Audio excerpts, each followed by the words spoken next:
Bonjour Nicolas Bouzou. Bonjour Dimitri, bonjour Anissa, bonjour à tous. Nicolas. On va parler du Royaume-Uni ce matin, Nicolas. Le Premier ministre britannique Rishi Sunak a convoqué des législatives anticipées.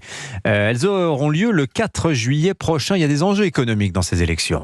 Ah oui, la première chose à noter, c'est que les performances économiques du Royaume-Uni ne sont pas bonnes. La croissance est de l'ordre de 1% par an, c'est moins que la moyenne de la zone euro. L'inflation reste de l'ordre de 3%. En fait, les Britanniques ont perdu beaucoup de pouvoir d'achat depuis le Covid. Ça explique que le Premier ministre Rishi Sunak soit très impopulaire, mais son parti, le parti conservateur, donne l'impression globalement de mener de mauvaises politiques économiques. Le thatcherisme dans les années 80 était dur socialement, mais il était efficace économiquement.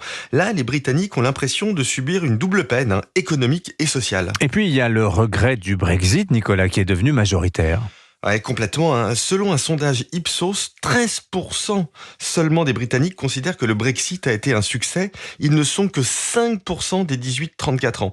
Alors, ce qui est très intéressant, c'est qu'il y a aujourd'hui, d'après les sondages, davantage de Britanniques qui pensent que le maintien dans l'Union européenne donne de l'autonomie, donne de la souveraineté à leur pays, que de Britanniques qui pensent l'inverse. Bon, du point de vue économique, le Brexit a eu deux impacts documentés. Le premier, c'est un freinage des flux commerciaux avec les autres pays de l'Union européenne. Le deuxième, c'est une stagnation de l'investissement des entreprises que l'on ne retrouve dans aucun autre pays. Concernant l'immigration, à noter, 2022 et 2023 ont été des années records.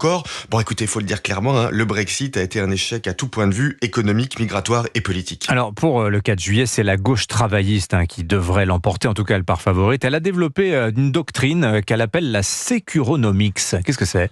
Ouais, il s'agit de construire une nouvelle économie de l'offre pour rendre l'économie plus forte, plus stable. Alors, l'entreprise et le marché restent la référence, mais l'État intervient davantage pour investir dans les infrastructures, pour investir dans l'éducation, dans l'énergie. Les finances publiques distinguent clairement les investissements, ce qui est positif, et les dépenses courantes, ce qui n'est pas bon. C'est un peu la voie des États-Unis de Joe Biden. Alors, il y a un pays qui a fait ça avec beaucoup de succès, et c'est la France dans les années 50 et 60. L'État se concentrait sur les infrastructures et l'éducation, laissait une très grande liberté économique aux entreprises notamment. C'était la planification de Jean Monnet, le plan Pinay-Rueff sous De Gaulle, la politique de Pompidou. Et oui, le Royaume-Uni veut imiter la France d'après-guerre. Écoutez, ça peut marcher. Qui l'eût cru ? Merci beaucoup. Signature Europe 1, Nicolas Bouzou. À demain. À demain.